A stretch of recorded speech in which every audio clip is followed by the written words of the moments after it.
이 복단 주일에 허락하신 하나님의 말씀 함께 보겠습니다. 고린도전서 12장 20절에서 27절 말씀입니다. 이제 지체는 많으나 몸은 하나라. 눈이 손더러 내가 너를 쓸 데가 없다 하거나 또한 머리가 발더러 내가 너를 쓸 데가 없다 하지 못하리라. 그뿐 아니라 더 약하게 보이는 몸의 지체가 도리어 요긴하고 우리가 몸에 덜 귀히 여기는 그것들을 더욱 귀한 것들로 입혀주며 우리의 아름답지 못한 지체는 더욱 아름다운 것을 얻느니라. 그런즉 우리의 아름다운 지체는 그럴 필요가 없느니라. 오직 하나님이 몸을 고르게 하여 부족한 지체에게 귀중함을 더하사 몸 가운데서 분쟁이 없고 오직 여러 지체가 서로 같이 돌보게 하셨느니라. 만일 한 지체가 고통을 받으면 모든 지체가 함께 고통을 받고 한 지체가 영광을 얻으면 모든 지체가 함께 즐거워하느니라. 너희는 그리스도의 몸이요 지체의 각 부분이라. 아멘. 저는 이 귀한 주일에 주신 말씀은 힘입어서 사김 시리즈 4번째 시간이죠. 여러 지체 그러나 한 몸이라는 제목으로 말씀을 증거하고자 합니다. 우리가 사김이라는 주제로 9월 한 달 동안 하나님의 말씀을 나누고 있습니다. 그런데 목회를 하다 보면 저는 종종 이런 질문을 받아요. 목사님, 제가 그냥 하나님을 믿으면 됐지 이렇게 복잡하고 시끄러운 교회에 꼭 나가야 합니까? 목사님, 마음으로 예수님을 믿으면 됐지 일요일 날 꼭 굳이 교회에 나가야 합니까? 라는 질문입니다. 물론 이런 질문을 하시는 분들의 마음도 이해가 가요. 교회에서 이런 저런 갈등과 상처가 있기 때문일 겁니다. 그런데 여기 계신 분들은 오늘 교회에 나오셨죠? 만약 여러분들의 친구가 여러분들에게 똑같은 질문을 한다면 뭐라고 대답하시겠습니까? 친구야, 예수님을 그냥 내 마음으로 믿으면 되지 꼭 굳이 일주일 쉬는 날이 하루밖에 없는데 그것도 하루 종일 일요일날 교회에 나가야 되니? 난 너무 복잡하고 시끄러운 거 싫은데. 여러분 뭐라고 대답하시겠습니까? 참 어렵죠. 그렇죠? 나도 때로는 상처를 주고 또 받고 해서 깊은 침체에 빠졌던 기억들이 있기 때문일 겁니다.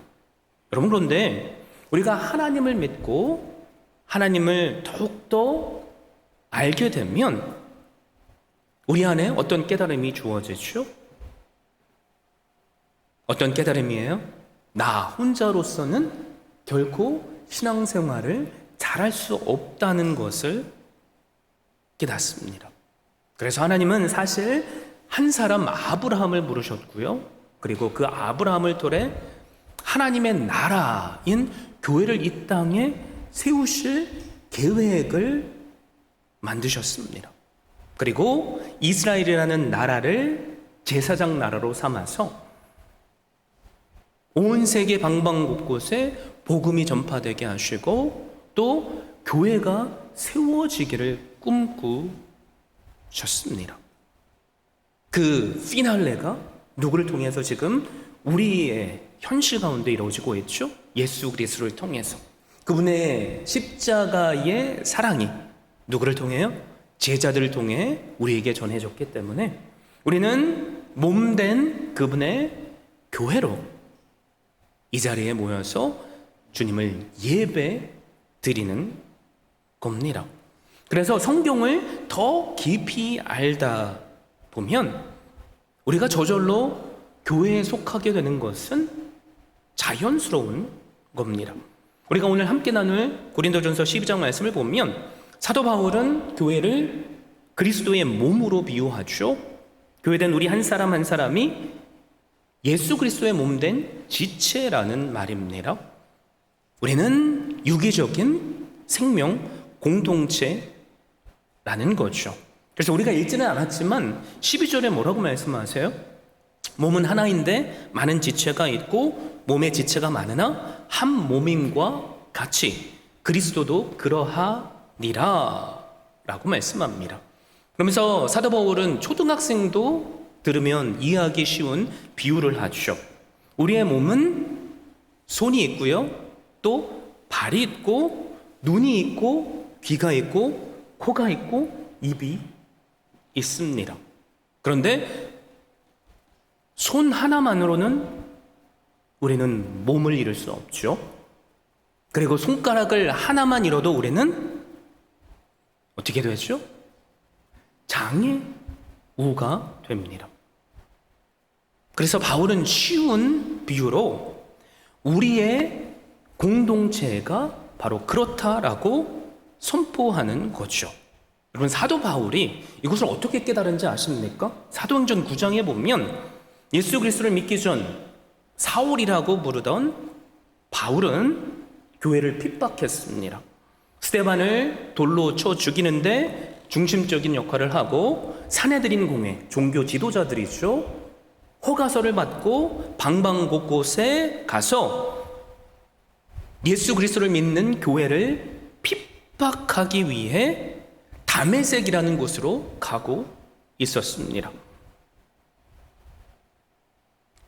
그리고 한 길가에서 부활하신 예수님께서 그에게 임하셨죠. 그리고 뭐라고 말씀하세요? 사울아 사울아 어찌하여 내가 나를 박해하느냐라고 말씀합니다. 사실 사울은 예수님을 한 번도 본 적이 없어요. 예수님을 직접 핍박한 적도 없습니다. 그래서 누구시냐고 묻죠. 그때 주님께서 뭐라고 대답하세요? 나는 네가 박해하는 예수다라고 말씀합니다. 사울은 예수 그리스도를 믿는 자들을 박해했을 뿐인데 주님은 그 교회를 당신의 지체로 여기셨기 때문에 나를 핍박하는 것이다 라고 말씀하신 거죠. 이 주님을 인격적으로 만나는 사건을 통해 사도 바울이 몸소 깊이 깨달은 게 뭐예요? 아, 그래, 교회는 지체가 모양과 생각과 살아온 배경은 다르지만 예수 그리스도를 믿는 믿음으로 한 몸이 되는구나, 이것을 깨달은 겁니다. 그래서 사도 바울은 우리에게 우리의 몸에는 여러 지체가 있지만 그 지체들이 모여서 하나를 이룬다라고 선포하는 겁니다. 자, 고린도 전서를 통해서 고린도 교회에게 그것을 선포하죠. 우리가 몇 주 전에 고린도 교회의 문제를 이미 들어서 알고 있습니다. 파가 나뉘었어요. 나는 바울파다, 나는 베드로파다, 나는 아볼로파다, 나는 이것도 저것도 싫고 예수파다라고 말하며 서로 나 잘났다고 싸우고 있습니다. 여러분, 그런데 싸울 수밖에 없는 이유가 그 교회에는 존재합니다. 그 교회의 구성원들을 보면 그걸 알 수 있어요.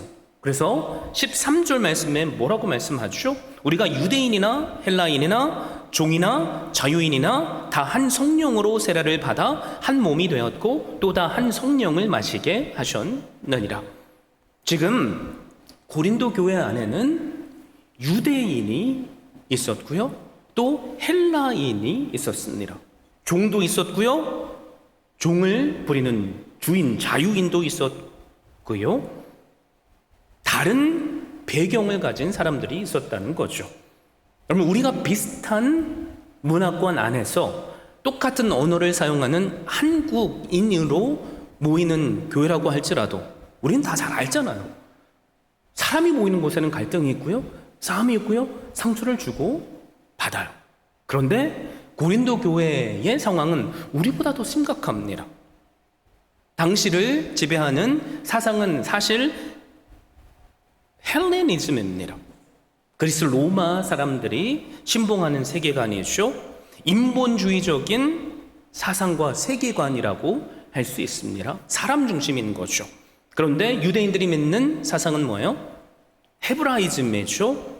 하나님을 믿는 신앙에서부터 비롯된 사상과 세계관입니다. 여러분, 이 관계는 물과 불이에요. 오늘날로 말하자면 뭐예요?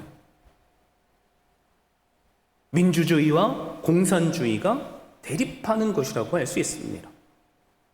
한국이든 미국이든 보면 극단적인 보수주의, 그 다음에 뭐예요? 좌파, 우파 이렇게 나눠서 교회 안에서도 싸우잖아요. 그런 일이 지금 고린도 교회 안에 있었다는 거죠. 그리고 종이 있었고요.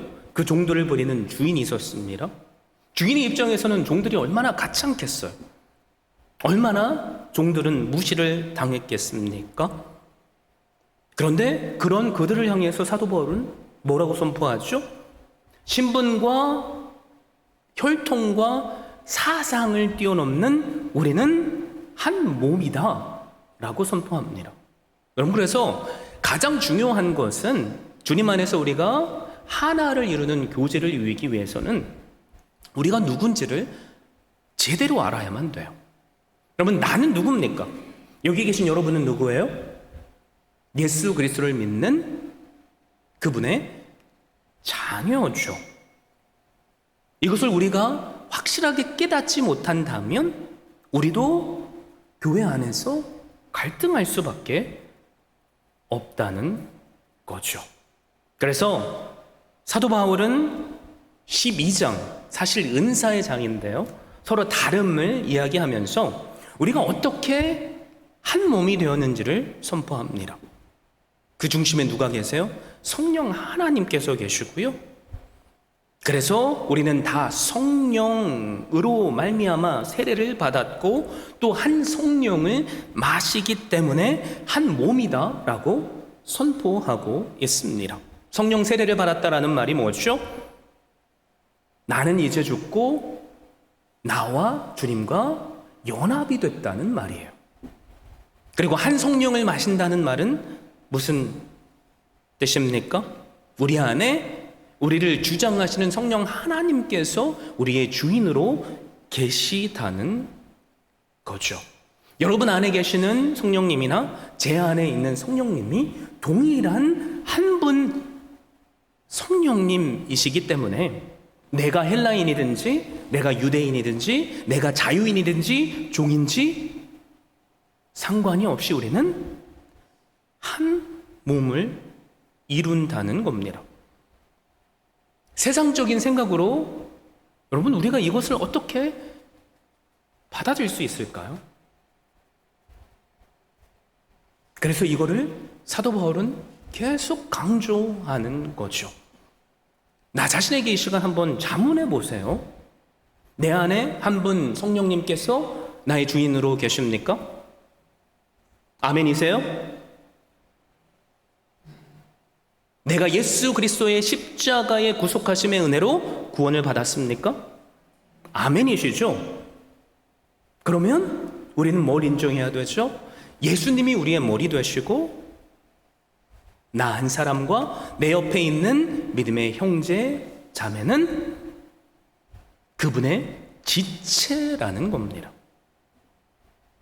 근데 사실 우리가 아멘 아멘 2번 외쳤지만 이게 마음으로 와닿고 피부로 느껴지기는 게 어려워요.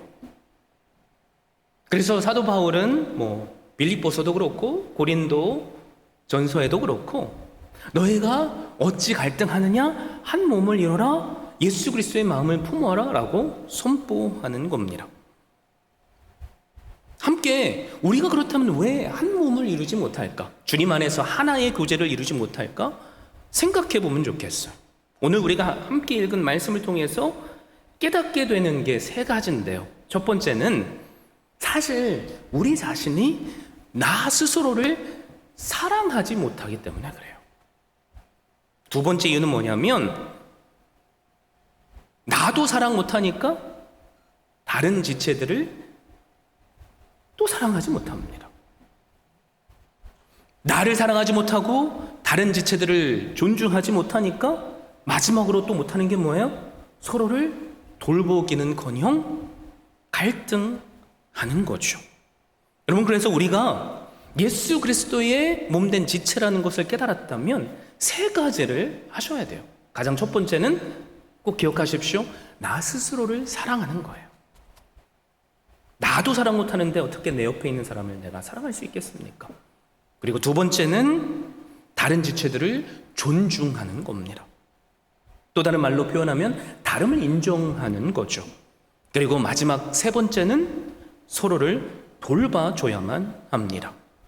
그래서 우리는 가장 먼저 나 자신을 사랑해야 돼요. 그래서 함께 읽지는 않았지만 14절에서 16절 말씀을 제가 읽어드릴게요.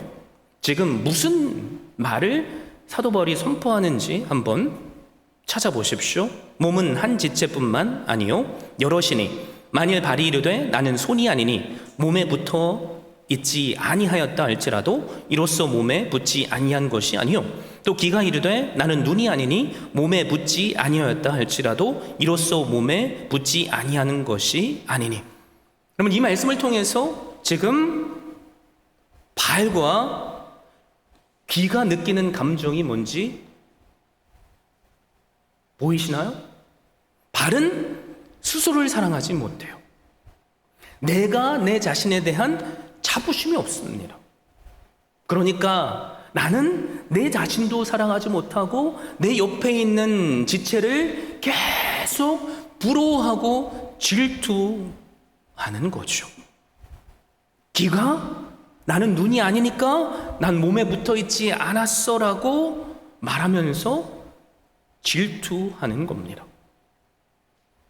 그 진짜 이유는 뭐라고요? 내가 나 스스로를 사랑하지 못하기 때문에 그래요. 여러분 목회를 하다 보면 이런저런 상처를 쉽게 받는 분들을 보게 돼요. 뭐 이유가 여러 가지 있겠지만 가장 근본적인 문제를 꼽자면 셀프 이스템, 나 자신을 사랑하는 모습이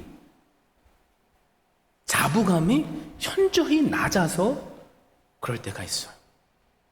여러분 그런데 아니 이분은 딱 봐도 뭐 있는 것도 없어 보이는데 잘난 점이 별로 없어 보이는데 뭐예요? 자존감이 진짜 높은 분이 계시고요. 되게 건강한 분이 계세요. 그 이유가 뭘까? 계속 들여다보면 답은 하나죠. 이분은 자기 자신을 사랑해요. 그리고 나 자신을 사랑하기 때문에 내가 있는 곳에서 항상 긍정적인 것을 찾고요. 사람들이 부정적인 말을 해도 그 가운데 긍정적인 모습을 발견하려고 노력합니다. 그래서 이런 분들의 특징은 뭐냐면 함께 있으면 즐겁고요. 또 계속 만나고 싶어요. 근데 어떤 분들은 사실 다 가진 것 같아요. 얼굴도 저처럼 잘생겼고요. 이때 좀 웃으셔야 되는데 제가 반어법으로 얘기했기 때문에 몸매도 좋고 학벌도 좋아요. 자녀도 잘 키우셨어요. 그런데 스스로 보는 나의 모습은 항상 뭐가 부족하대요. 그리고 이것을 한탄하고요. 저것을 한탄합니다. 뭐가 진짜 문제죠? 스스로를 사랑하는 모습이 없기 때문이죠. 그래서 17절에서 19절 말씀을 보면 사도 바울은 이런 선포를 해요. 만일 온몸이 눈이면 듣는 곳은 어디며 온몸이 듣는 곳이면 냄새 맡는 곳은 어디냐. 그러나 이제 하나님이 그 원하시는 대로 지체를 각각 몸에 두셨으니 만일 다 한 지체뿐이면 몸은 어디냐. 자, 하나님께서 원하시는 대로 지체를 각각 몸에 두셨대요. 여러분 이게 믿겨지시면 나는 나 스스로를 사랑할 수 있습니다. 하나님께서 나를 이런 모양으로 만드셨고 이런 환경 안에서 지금까지 나를 이끌어 가셨다는 믿음이 있으면 뭐죠? 그분을 향한 신뢰. 그러면 나는 사도 바울처럼 오늘을 만족할 수 있어요. 자족하는 삶을 살 수 있는 거죠. 근데 진짜 문제는 뭐예요? 하나님을 신뢰하지 못하니까 자꾸 내 부족함을 보는 것이 아니라 다른 사람이 가진 것을 부러워하기 때문에 나 스스로를 자학하는 겁니다. 여러분, 우리 몸 가운데 중요하지 않은 부분이 어디 있겠어요? 한번 생각해 보세요. 그나마 우리 몸 가운데 중요하지 않는 부분이 뭘까? 곰곰이 생각해 봤는데 저는 털 같습니다. 그래서 요즘 무슨 브라질리언 왁싱 온몸에 털들을 다 미는 분들도 계시다네요. 그렇죠? 근데 한번 여러분, 머리를 다 미는 게 아니라 뭐예요? 머리가 더 이상 자라지 않는다고 생각해 보십시오. 여러분, 한국의 대머리 되신 분들을 치료하는 치료제 산업이 상상외로 되게 큰지 모르시죠?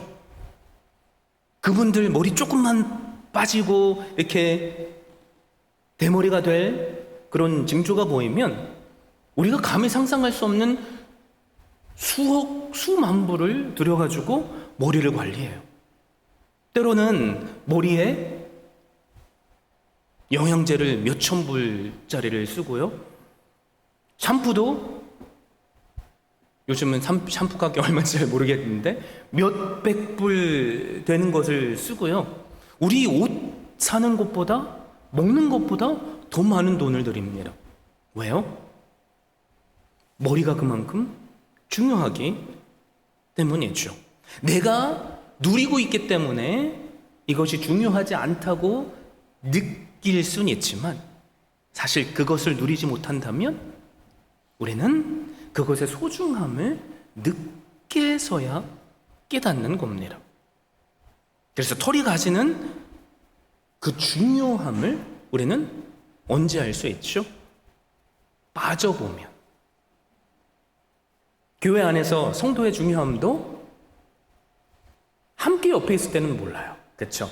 그래서 우리는 때로는 저 사람만 없으면 나 신앙생활 행복할 것 같은데, 저 사람만 없으면 우리 교회가 부흥할 것 같은데, 그런 생각이 들 때가 있잖아요.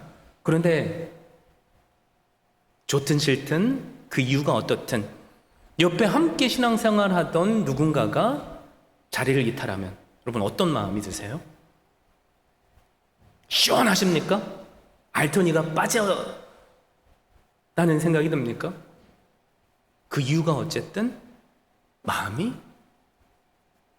서늘해요. 빈자리가 너무 크게 느껴져요. 그렇기 때문에 여러분, 우리에게 허락하신 내 옆 사람이 그만큼 중요한 겁니다. 그런데 그 옆 사람을 사랑하려면 나 자신을 먼저 사랑해야 돼요.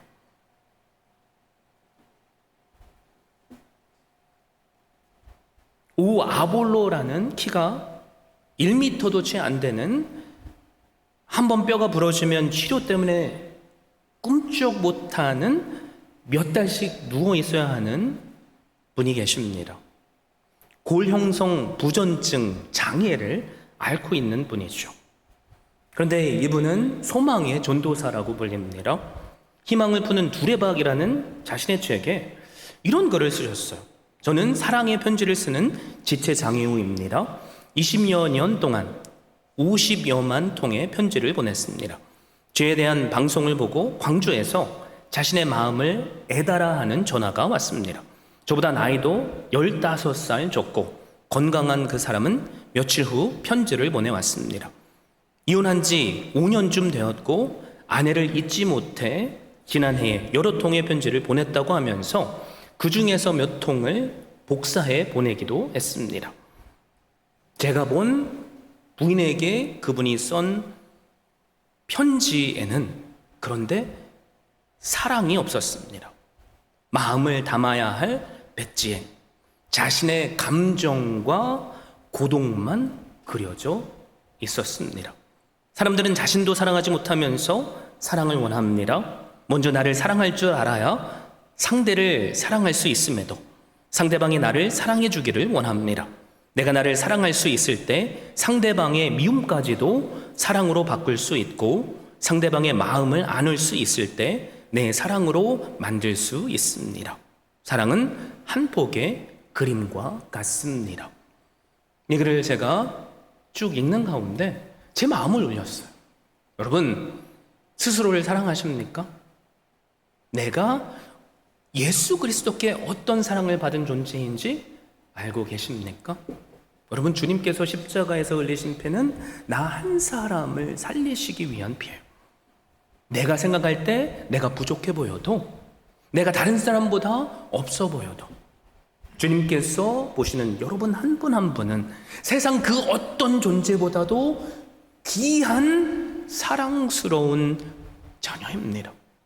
여러분, 그거 기억하십시오. 그리고 주님 안에서 나 스스로를 사랑해 보십시오. 그러면 그 사랑이 내가 사랑할 수 없어 보일 내 옆에 있는 사람들도 사랑하게 이끌 줄 믿습니다. 여러분, 우리가 한 몸으로 교제하기 위해서는 이처럼 나 스스로를 사랑해야만 합니다. 나 스스로를 사랑하지 못하는 사람은 그 누구도 사랑할 수 없기 때문이죠. 여러분, 그런데 나만 너무나도 사랑하는 사람이 있어요. 그러면 어떻게 되는지 아세요? 부작용이 일어나요. 어떤 부작용이죠? 교만이라는 부작용이 일어납니다. 그래서 두 번째로 필요한 게 있죠. 그게 뭐예요? 다른 지체를 존중하는 겁니다. 그래서 21절에 이렇게 말씀하죠. 눈이 손도로 내가 너를 쓸데가 없다 하거나 또한 머리가 발더러 내가 너를 쓸데가 없다 하지 못하리라. 무슨 말이에요? 내가 나를 너무나도 사랑해서 내가 최고야, 너는 필요 없어 라고 말하는 자들이 있을 수 있다는 거죠. 교회 안에서도 저 사람만 없으면 내가 더 돋보일 텐데, 그렇죠? 저 사람만 없으면 교회가 더 부흥할 텐데. 여러분, 그런데 내가 하찮게 생각하는 털이 누군가에게는 천만금을 줘도 바꾸고 싶지 않은 귀한 것임을 아신다면 우리는 그 누구에게든 그런 말을 할 수 없는 거죠. 우리가 그러면 어떻게 다른 사람을 존중해 줘야 됩니까? 내가 소중함을 알면 돼요. 내가 소중함을 아는 자는 다른 사람도 소중함을 저절로 압니다. 그래서 22절에서 24절에 이렇게 말씀하죠. 그뿐 아니라 더 약하게 보이는 몸의 지체가 도리어 요긴하고 우리가 몸에 덜 귀히 여기는 그것들을 더욱 귀한 것들로 입혀주며 우리의 아름답지 못한 지체는 더욱 아름다운 것을 얻느니라. 그런즉 우리의 아름다운 지체는 그럴 필요가 없느니라. 오직 하나님이 몸을 고르게 하여 부족한 지체에게 귀중함을 더하사. 진짜 이 말씀이 맞는 것 같아요. 머리숱이 별로 없는 분들은 다른 거에 별로 신경 안 쓰고 머리숱이 많아 보이게 하는 무슨 흑채인가요? 그거를 이렇게 뿌려가지고 머리를 풍성하게 만들어요. 머리 가꾸는데 시간을 많이 들입니다. 왜요? 그분에겐 머리가 부족한 것이 컴플렉스이기 때문이죠. 여러분들도 그렇잖아요. 여러분들이 볼 때 나는 손이 안 예뻐라고 생각하는 분들은 자꾸 손을 이렇게 가립시오. 그렇죠? 그리고 나는 오른쪽이 더 예뻐 그러면 자꾸 얘기할 때 마음에 드는 사람이 있으면 오른쪽으로 이렇게 보고 얘기를 하죠. 왜요? 부족한 부분을, 그것이 내 몸된 지체임을 알기 때문에 그 부족함도 나니까 커버해 주려는 거예요. 그게 우리의 본성입니다. 교회도 마찬가지여야지 되죠. 여러분, 우리 주변에 부족한 분들이 얼마나 많아요. 어떤 분은 이게 부족해 보이고 어떤 분은 저게 부족해 보입니다. 누군가는 나의 부족함도 보이는 거죠. 그럴 때 우리가 너무나도 쉽게 할 수 있는 건 뭐예요? 지적하는 거예요. 여러분, 그런데 지적으로는 변하지 않죠. 뭐가 사람을 변하게 한다고요?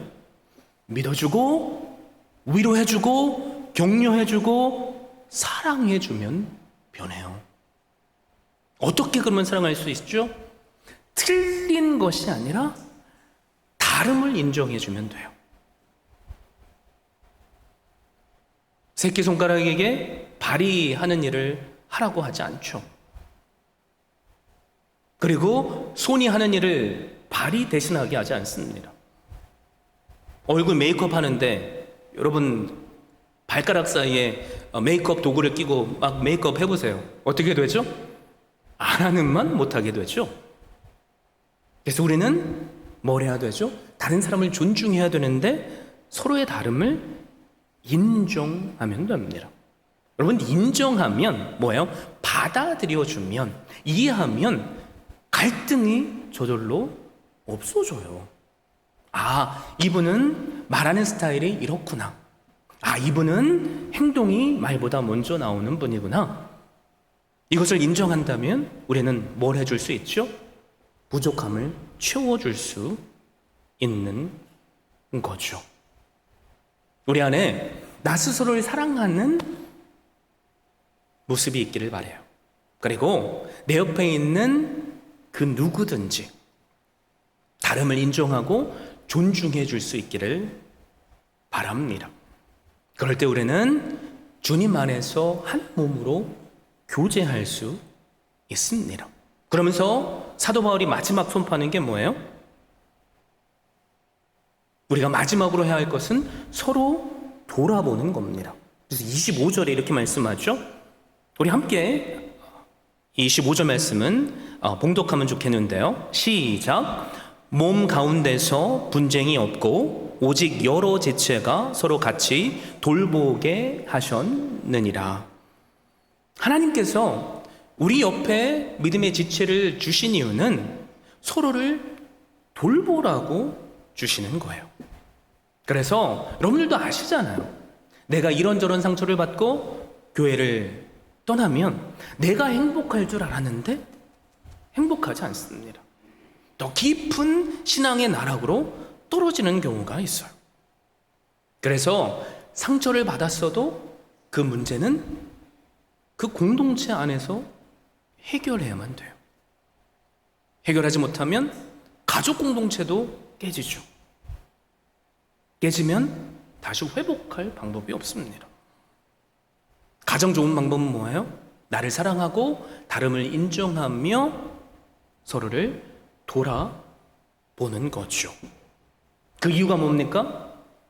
26절이 이렇게 말씀하잖아요. 만일 한 지체가 고통을 받으면 모든 지체가 함께 고통을 받고 한 지체가 영광을 얻으면 모든 지체가 함께 즐거워하느니라. 그럼 가정 안에서 부부싸움이든 자녀와든 싸워보신 적 있죠? 싸움의 시작은 뭐예요? 잘해보기 위해서, 관계를 더 발전해 보기 위해서, 더 친해지기 위해서. 그런데 말 한마디 잘못해서 싸워요. 결국에는 어떻게 됩니까? 눈물도 흘리고 화도 내면서 마음이 상하죠. 근데 신기한 게 내 자녀가 마음이 상하면 내 마음도 아파요. 그렇죠? 내 자녀가 행복하면 나도 행복합니다. 잘해보기 위해서 말을 꺼냈다가 싸웠는데 상처를 주고받으면 그 상처가 한 사람의 상처가 아니라 나의 상처가 되는 거예요. 교회 안에도 똑같습니다. 잘하기 위해서 갈등하지 마십시오. 잘하려고 갈등하시면 결국엔 상처만 남습니다. 그러나 그냥 보통대로 해서 서로가 행복할 수 있다면 그 행복이 어떻게 되죠? 우리의 행복이 됩니다. 뭐를 선택하시겠어요? 잘해보기 위해서 내가 열심으로 다른 사람을 끌고 가려는 것이 아니라 때로는 다른 사람의 페이스에 나를 맞춰주고 그 사람이 그것으로 행복해하고 또 뭔가를 할 수 있다면 그 모습을 보는 나도 사실 행복해지지 않습니까? 교회뿐만이 아니라 가정도 마찬가지죠. 그래서 사도 바울이 결론적으로 선포하는 말씀이 뭐예요? 27절 너희는 그리스도의 몸이요 지체의 각 부분이라. 사랑하는 성도 여러분, 우리가 주님 안에서 서로를 뜨겁게 사랑하고 교제할 수 있는 이유는 우리가 다 한 분 하나님을 믿는 믿음의 사람들이기 때문에 그렇습니다. 그리고 그 안에서 예수 그리스도의 십자가의 사랑을 내가 온전히 누릴 때 그 사랑의 교제가 가능합니다. 가장 먼저 나를 십자가의 사랑으로 어떻게 사랑하셨는지 그걸 날마다 누릴 수 있기를 바라요. 더 나아가서 내 옆에 있는 사람을 틀렸다 말하는 것이 아니라 다름을 인정하고 또 돌봐줄 수 있기를 바랍니다. 그럴 때 우리 교회가 꿈꾸는 뭐예요? 주님 안에서 사랑의 사귐의 공동체가 될 줄로 믿습니다. 여러분, 미국 캘리포니아 북쪽 해안가에 가면 레드우드라는 국립공원이 있습니다. 그곳에는 지구상에서 가장 높이 자라는 나무죠. 레드우드 나무가 있는데요. 이 나무는 보통 60m, 70m 이상 큰데요. 100m가 넘는 나무들도 있답니다. 여러분, 100m라고 하니까 얼마나 높이 자란지 잘 마음에 안 와닿죠? 아파트 47층에서 55층 사이에 크기래요. 그래도 별로 이렇게 안 놀라시네요. 여러분, 뉴욕에 가보셨죠? 자유의 여신상. 저도 가봤는데요. 밑에서 딱 보니까 우와, 그냥 사진으로 봤을 때는 별로 안 커 보이는데 진짜 높아요. 그런데 이 나무는 자유의 여신상보다 훨씬 더 높이 자랍니다. 상상이 되시죠? 여러분, 이 나무의 두께는 얼마나 두꺼운지 성인 20명이 이렇게 손을 벌려서 맞잡아야지만 둘러설 수 있을 정도예요. 그리고 가장 오래된 나무는 3,000년 된 나무랍니다. 놀랍죠? 그런데 더 놀라운 사실이 이 나무에 존재해요. 나무의 키가 100m 이상 자라는데요, 그 나무의 뿌리는 고작 3m에서 4m 정도밖에 안 됩니다. 그 이유가 있는데 그 지역은 안반이 집안에 깔린 지역이에요. 그래서 뿌리가 바위를 뚫지 못해서 3m, 4m밖에 못 내린답니다. 여러분, 100m가 넘고 이렇게 두꺼운 그 나무가 3m 정도밖에 뿌리를 안 내렸다면 무슨 일이 일어나야지 맞죠? 조금만 바람이 흔들려도 뿌리채 뽑히고 쓰러져야 돼요. 그런데 놀랍게도 이 나무는 쓰러지지 않습니다. 허리케인이 불어도, 폭풍이 불어도 쓰러지지 않아요. 그 비결이 어디에 있는지 아십니까? 뿌리에 있어요. 나무들의 뿌리가 서로 연결되어 있습니다. 그래서 거친 폭풍이 몰아치고 허리케인이 와도 옆에 있는 나무가 쓰러지려면 그 옆에 있는 나무가 뿌리로 그것을 잡아주기 때문에 넘어지지 않아요. 그래서 사진을 제가 봤는데요, 바람 때문에 이렇게 넘어지려고 하는 기울어진 나무를 봤는데 뿌리가 밖으로 나와 있어요. 그런데 옆에 있는 나무의 뿌리가 그것을 꽉 붙잡고 있기 때문에 아직까지도 버티고 있는 사진들이 있습니다. 그러니까 숲 전체가 뭐예요? 사실 하나의 나무인 셈이죠. 그리고 놀라운 것은 가뭄이 오잖아요. 영양분이 부족한 나무로 이 나무들은 영양분을 나누어 돌봐준대요. 그러니까 수천 년 동안 그 어떤 시련도 이겨낼 수 있었던 거죠. 그 비결이 뭡니까? 서로 연결된 뿌리로 하나가 되어 함께 더불어 숲을 이루기 때문입니다. 여러분, 우리의 믿음의 뿌리는 예수 그리스도죠. 여러분, 우리가 성령 하나님으로 하나 됐어요. 성령 하나님께서 우리를 뿌리로 묶어주시는 겁니다. 그래서 우리가 성령 하나님으로 하나가 될 수 있는 거고요. 그 주시는 사랑으로 나 자신을 사랑하고 내 옆에 있는 공동체를 돌봐줄 수 있는 거죠. 이 글을 제가 읽는데요.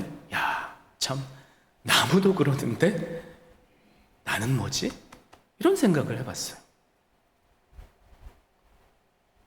그래서 제 자신이 너무나도 부끄럽더라고요. 여러분, 우리가 성령 하나님으로 한 교회를 이루고 있습니까? 아멘이시죠? 그 믿음의 뿌리가 사실 우리를 붙잡고 계세요. 그리고 우리가 말씀의 은혜로 그분께서 공급하시는 영적인 자양분을 누리고 있습니다. 그래서 먼저 자신을 주님 안에서 사랑하십시오. 그리고 주시는 사랑으로 내 옆에 있는 사람들을 돌봐 주십시오. 다름을 인정하고 말입니다.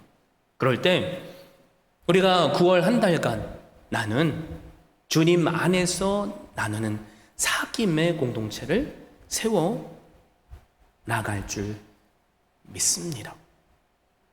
하나님께서 우리에게 또 다른 지체를 심어주실 거예요. 여러분, 밀어내려고 하지 마시고 한 성령 안에서 뿌리로 그 지체를 꽉 안아주십시오. 이런저런 바람이 불어서 넘어지려고 할 때 꼭 붙잡아 주십시오. 새 허락하시는 지체뿐만이 아니라 서로가 서로에게 그렇게 해주십시오. 그럴 때 우리가 꿈꾸는 그런 교회에 세워나갈 줄 믿습니다. 여러 지체지만 한 몸으로 우리를 허락해 주셨으니 그 허락해 주신 아버지께 영광을 돌리고 또 그분 안에서 깊은 사랑의 교제를 나누는 한 분 한 분 될 수 있기를 예수 그리스도의 이름으로 축원드립니다.